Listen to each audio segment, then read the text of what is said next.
ना मुंह छुपा के जियो, ना सिर झुका के जियो। गमों का दौर जो आए तो मुस्कुरा के जियो, मुस्कुरा के जियो। नमस्कार साथियों, जतिन क्लासेस में आपका हार्दिक स्वागत है। कल अपने सांकेतिक भाषा वाली प्रश्नावली पूरी हो गई थी। आज अपन गणित की प्रश्नावली शुरू करते हैं। पहले मैंने आपको भाजकता से रिलेटेड प्रश्नावली पढ़ाई थी। आज अपन दूसरी प्रश्नावली गणित की शुरू करते हैं, जिसका नाम है संख्या पद्धति, नंबर सिस्टम। इसमें अपन मुख्य रूप से 4 प्रकार के बिंदु पढ़ेंगे।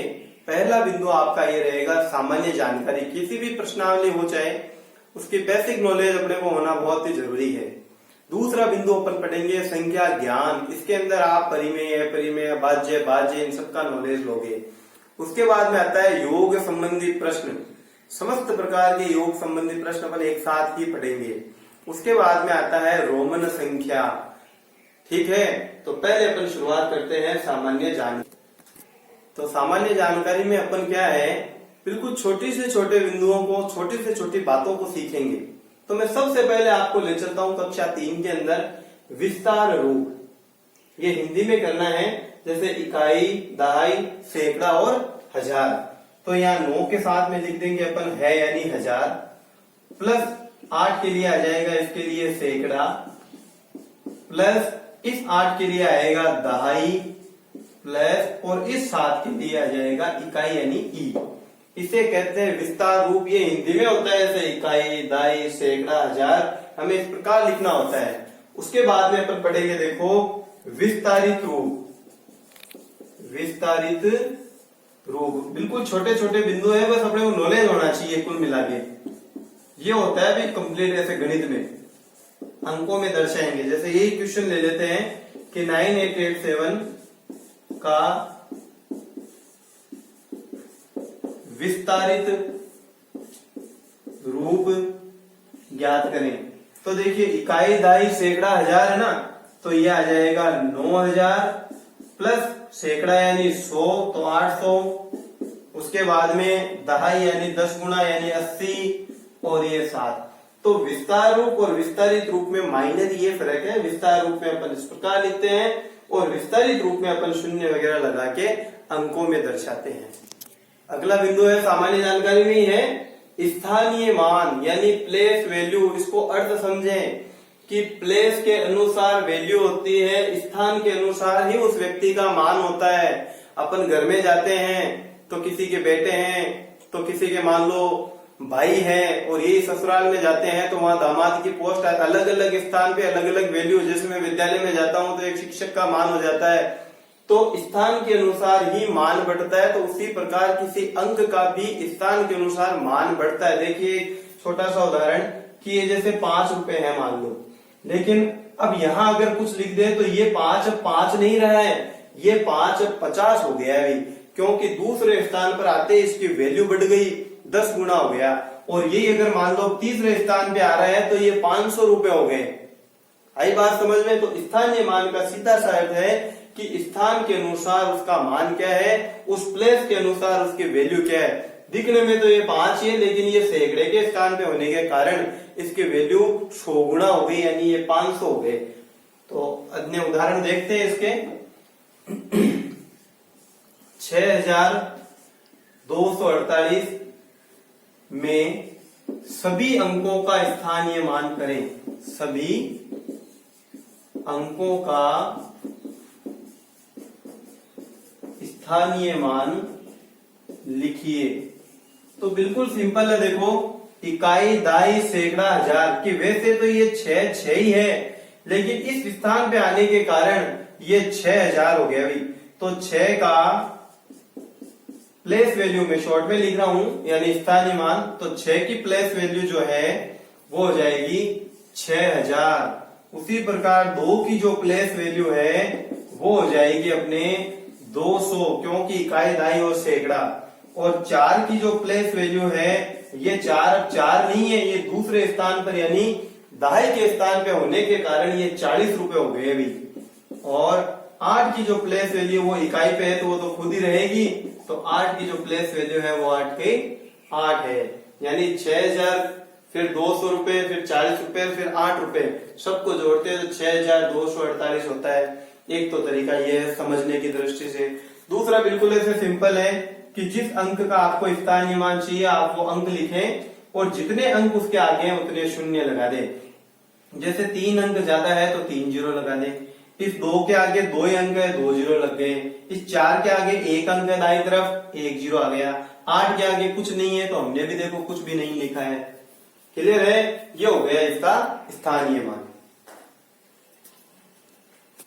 अगला प्रश्न है 78,285 में अंक 8 के स्थानीय मानों का योग ज्ञात करें। तो 8 देखो यहां भी है और यहां भी है, तो दोनों का स्थानीय मान निकलेगा। पहले अपन इस 8 का स्थानीय मान निकालते हैं। मान लो तो इसका स्थानीय मान होगा इकाई, दाई, सैकड़ा और हजार, यानी इसका स्थानीय मान हो गया भाई 8000।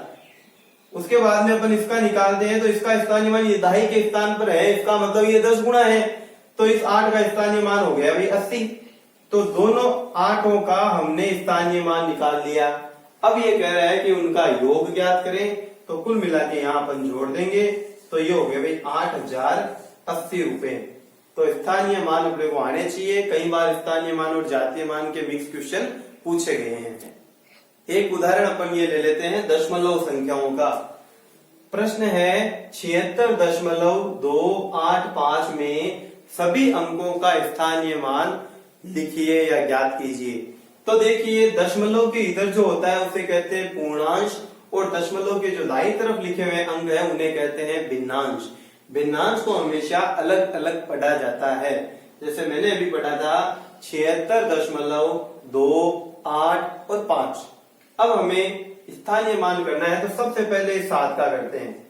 तो 7 की जो प्लेस वैल्यू है यानी स्थानीय मान है वो इकाई, अब ये माना जाएगा इकाई, इसको नहीं मानना है, ये इकाई और ये दाई यानी 7 की जो प्लेस वैल्यू है वो 70 है।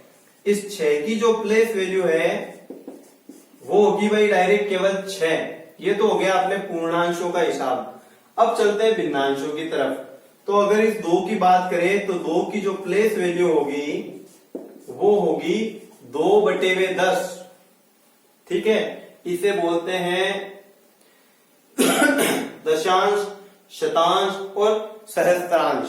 तो 2/10 को अपन ये भी लिख सकते हैं कि भाई 0.2। उसी प्रकार इस 8 की अगर प्लेस वैल्यू अपन ज्ञात करना चाहें तो ये होगा 8/, पॉइंट का हमेशा 1 बनता है, जितने अंक उतने 0, यानी 8/100। तो दशमलव में आंसर आएगा 0.08। उसी प्रकार 5 की जो प्लेस वैल्यू है वो 1000 में से है, यानी 1000 में से 5 यानी 5/1000। तो इसकी प्लेस वैल्यू है 0.005। इस उदाहरण को आप ढंग से समझें और ये स्थानीय मान अपने कंप्लीट हुआ। अब अपन लेते हैं मान।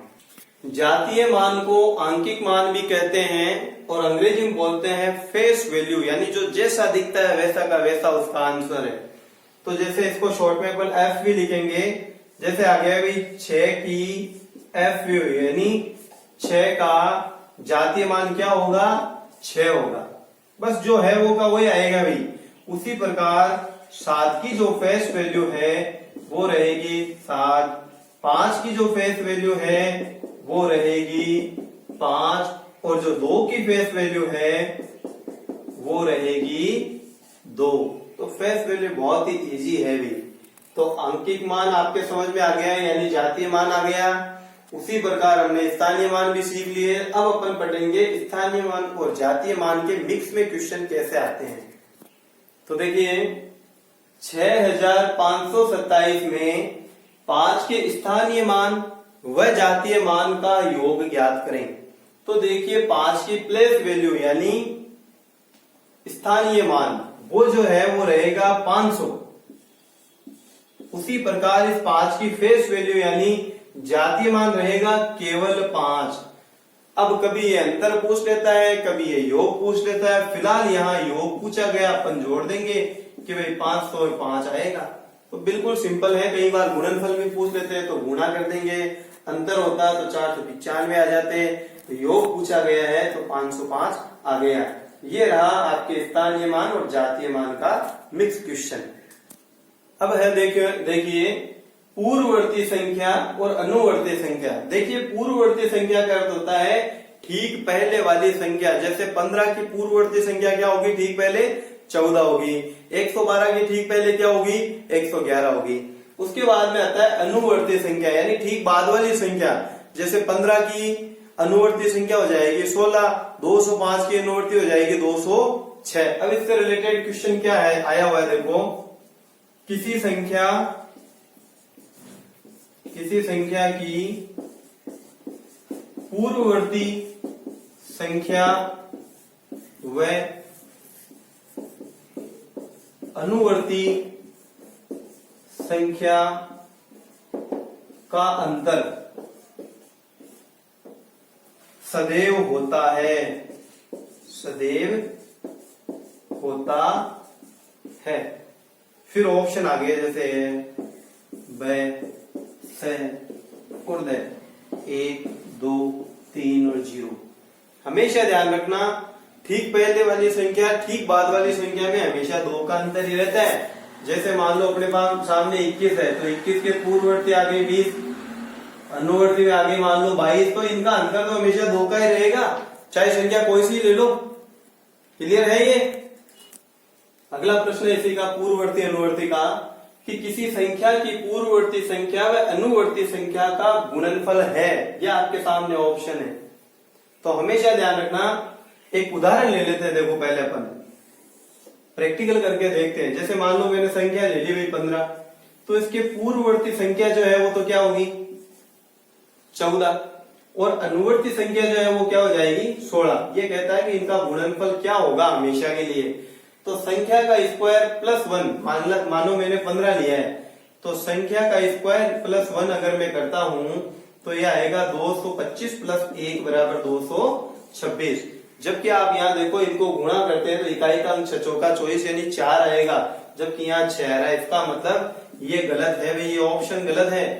अब ये देखते हैं संख्या का स्क्वायर -1, तो संख्या कौन सी मान रहे हैं अपन, बीच में 15 ही है अपने, तो संख्या का स्क्वायर -1 यानी 225 माइनस 1 बराबर 224, और आप इनको गुणा करके देख लेना 224 ही आएगा। इसका मतलब ये ऑप्शन सही है। इनको भी आप चेक करके खुद देखना, आपको जो है इनका गुणनफल वास्तव में इनको गुणा करोगे तो 224 आएगा। तो केवल ये ऑप्शन ही आपके 224 ला रहा है, बाकी नहीं ला सकते।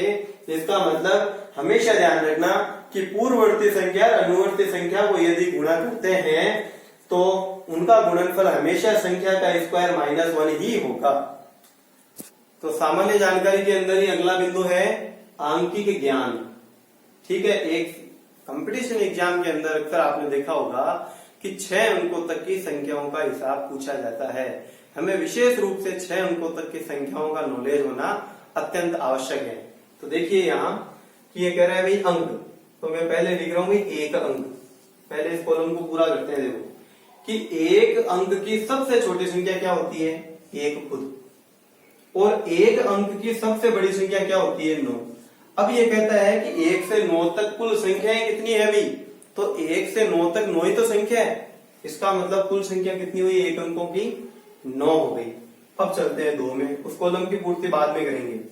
अब 2 में चलते हैं, तो 2 अंकों की सबसे छोटी संख्या गिनती है। देखो 9 के बाद में क्या है, 10 आई, तो 2 अंकों की सबसे छोटी संख्या हो जाएगी 10, और सबसे बड़ी संख्या हो जाएगी 99। क्योंकि 99 के बाद में आता है 100, जबकि उसमें अंक हो जाते हैं 3। हमें 2 अंकों की सबसे बड़ी संख्या 99 प्राप्त होती है। अब ये कहता है कि 10 से लेके 99 तक कुल कितनी संख्या है। तो ऐसे सोचो कि एक बच्चे ने जैसे 1 से 99 तक संख्याएं लिखी, यानी उसने 99 संख्याएं लिख दी, उनमें से 9 संख्याएं ऐसी है जिनमें 1 ही अंक है, तो बाकी की 90 ही बची है। तो 99 में से 9 गए तो ये देखो 90 संख्याएं हैं भाई जो 2 अंकों की होती है। फिर आती है 3 अंकों की सबसे छोटी संख्या, तो 99 के बाद में 100। सबसे बड़ी संख्या चाहिए तो 999 यानी 999। अब 999 में से 99 संख्याएं ऐसी है जो 1 और 2 अंकों की, इनको हटा दो। अब बचा कितना अपने यहाँ 900 संख्याएं कुल ऐसी है जिनमें 3 अंक होते हैं। उसके बाद में आता है 4 अंकों की सबसे छोटी, तो 999 के बाद में 1000, और सबसे बड़ी के लिए तो है कि जितने अंक होते हैं उतने 9 लिख दो, 9999। अब चार अंकों की कुल संख्याएं कितनी है, तो 9,999 में से इन 999 को घटा दो, यानी 9,000 संख्याएं ऐसी है जिनमें 4-4 अंक होते हैं। उसके बाद में आता है 5 अंकों की सबसे छोटी संख्या। तो 5 अंकों की सबसे छोटी संख्या होती है 10,000 और सबसे बड़ी होती है 99,999, यानी 1 लाख से ठीक 1 रुपया कम। तो ये जो है इसमें से घटाएंगे तो ये आ जाएगा भाई 90,000। 90,000 संख्याएं वो है जिनमें 5 अंक होते हैं। अब लास्ट में आता है भाई 6 अंकों की सबसे छोटी संख्या होती है देखो 1 लाख। उसके बाद में है सबसे बड़ी संख्या तो 9,99,999 और कुल कितनी संख्या है, तो इसको ये घटा दो यहाँ, तो ये 9 लाख आ जाएगी। 9 लाख संख्या ऐसी है जो 6 अंकों से बनी हुई है। क्लियर है ये। अब आता है कुल अंक। तो बिल्कुल सिंपल है, 9 संख्याएं हैं जो कि एक एक अंक की है, तो कुल अंक भी 9 ही रहेंगे। 90 संख्याएं ऐसी है जिनमें डबल डिजिट है, इसका मतलब टोटल डिजिट 180 होंगे। भाई जैसे 11 और 12 को ले लो, 11 और 12 में है तो 2 ही संख्या, लेकिन अंकों को देखें तो 11 के 2 अंक और 12 के 2 अंक तो 4 अंक हो गए। तो वैसे ही 90 संख्याएं जो डबल डिजिट की है, यानी टोटल डिजिट 180 हो जाएंगे। उसी प्रकार 900 संख्याएं ऐसी है जो 3 अंकों की है, इसका मतलब 2700 आ जाएगा यहाँ। उसके बाद में 9,000 संख्याएं ऐसी है जो 4-4 अंकों से बनी हुई है। कहने का मतलब एक संख्या में 4 अंक, तो 9,000 संख्या में 4 गुणा कर दो, 9 चौक 36,000 अंक बनेंगे। उसी प्रकार 5 का चाहिए तो 5 से गुणा करो, 9 पंजे 45, 1 2 3 4 0 लगा दो। 6 अंकों की चाहिए तो 6 अंक से गुणा कर लो। कहने का मतलब एक संख्या में यदि 6 अंक होते हैं तो 9 लाख में कितने होंगे, तो 6 नाम 54 लाख। क्लियर है भैया। तो ये सारी अपने आप में कंप्लीट हुई। आप समझना, एक बार अपने हाथों से खुद बनाना, फिर अपन क्या अभी इनके डायरेक्ट क्वेश्चन करेंगे कि भाई कैसे एग्जाम में इनके क्वेश्चन आते हैं।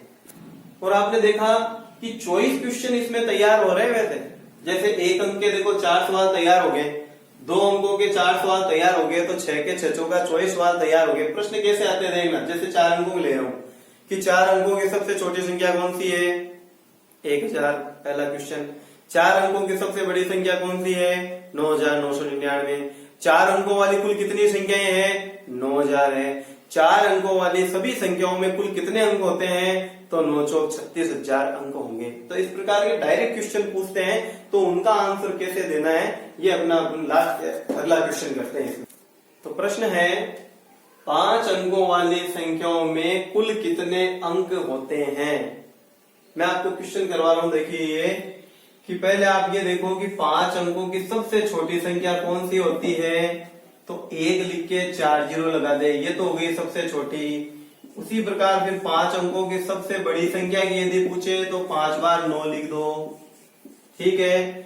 फिर कहना है कि भाई कुल कितनी संख्याएं होती है, तो अपन लिखेंगे 5 अंकों वाली कुल संख्या 1 बार 9 लिख दो, बाकी को 0 बना दो।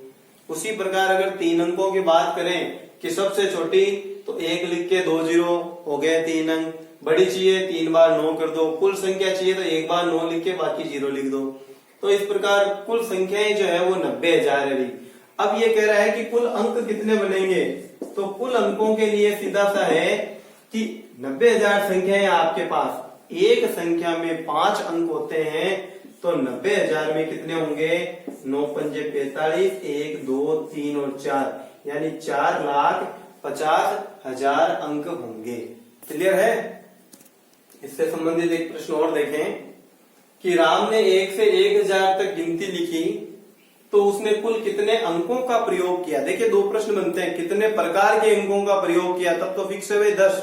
आप करोड़ तक अरबों तक गिनती लिख लो, चाहे 10 प्रकार के अंक चलते हैं, इंटरनेशनल डिजिट 0 से लेके 9 तक। लेकिन ये कह रहा है कितने अंकों का प्रयोग किया, तो इसमें सीधा सा 1 से 1000 तक की जो गिनती लिखी है उसका पैटर्न समझना कि पहले उसने लिखा था 1 से 9 तक सिंगल डिजिट, फिर वो चला था डबल डिजिट में यानी 10 से लेकर 99 तक, फिर वो चला था ट्रिपल डिजिट यानी 100 से लेकर 999 तक, और लास्ट में उसने 1000 लिख लिया था।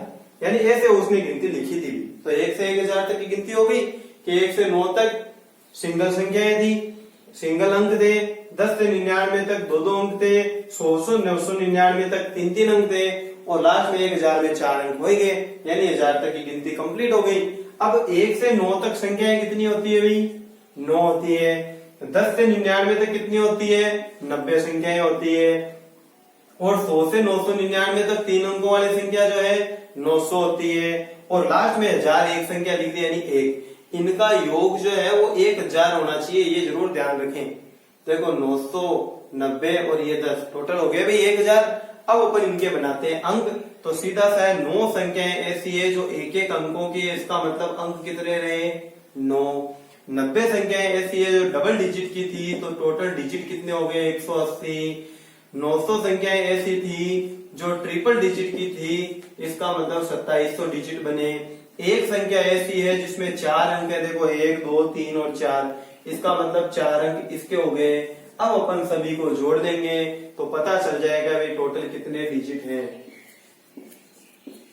तो 2893 डिजिट बनेंगे भाई 1 से लेकर 1000 तक की गिनती दें। अगर ऐसा है आप प्रैक्टिकल करना देखना चाहो तो समय है अभी लॉकडाउन में खूब 1 से 1000 तक की गिनती लिखना और अंकों को ऐसे गिनना।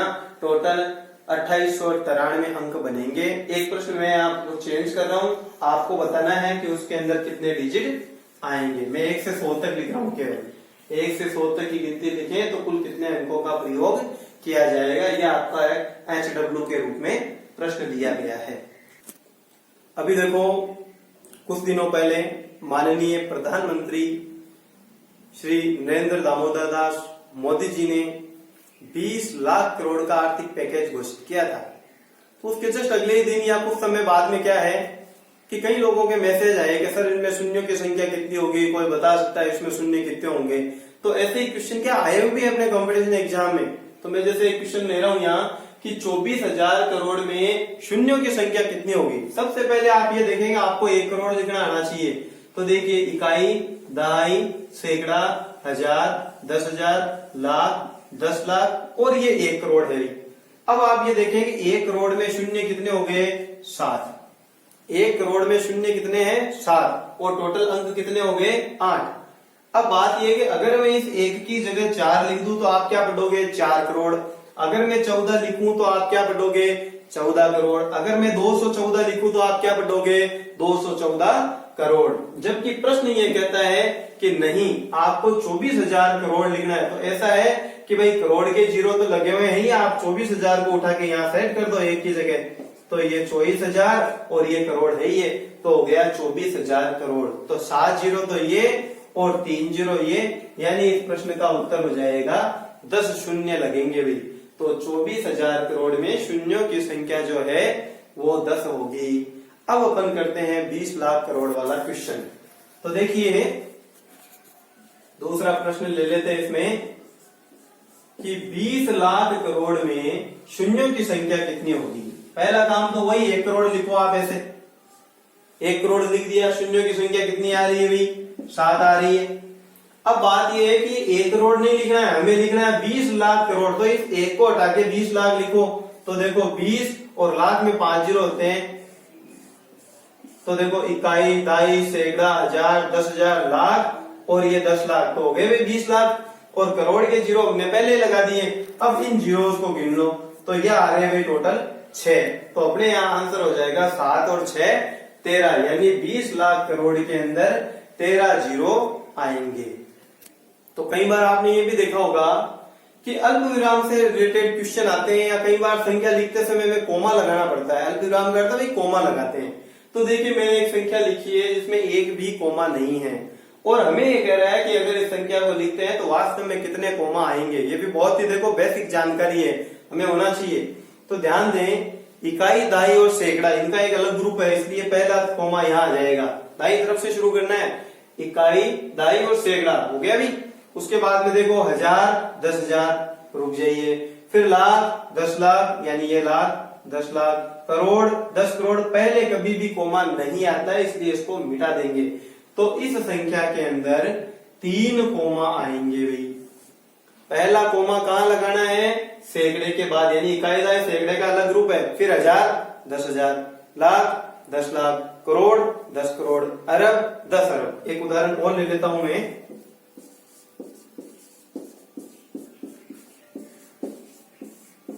जैसे ये एक संख्या ले ली मैंने, अब इसमें कितने कोमा आएंगे, तो पहला कोमा हमेशा यहाँ आएगा सैकड़े के बाद, फिर 1000 और 10,000 के बाद, यानी फिर दो अंकों के बाद में आएगा, फिर 2 अंक छोड़ दो कोमा, 2 छोड़ दो कोमा, 2 छोड़ दो ये कोमा, तो 1 2 3 4 और 5 कोमास आएंगे, यानी 5 अल्प विराम आएंगे। तो साथियों ये थी सामान्य जानकारी अपने इस संख्या पद्धति से रिलेटेड। कल अपन प्राकृत, परिमेय, अपरिमेय जो भी है उन सब का अपन नॉलेज लेंगे। जय हिंद, जय भारत।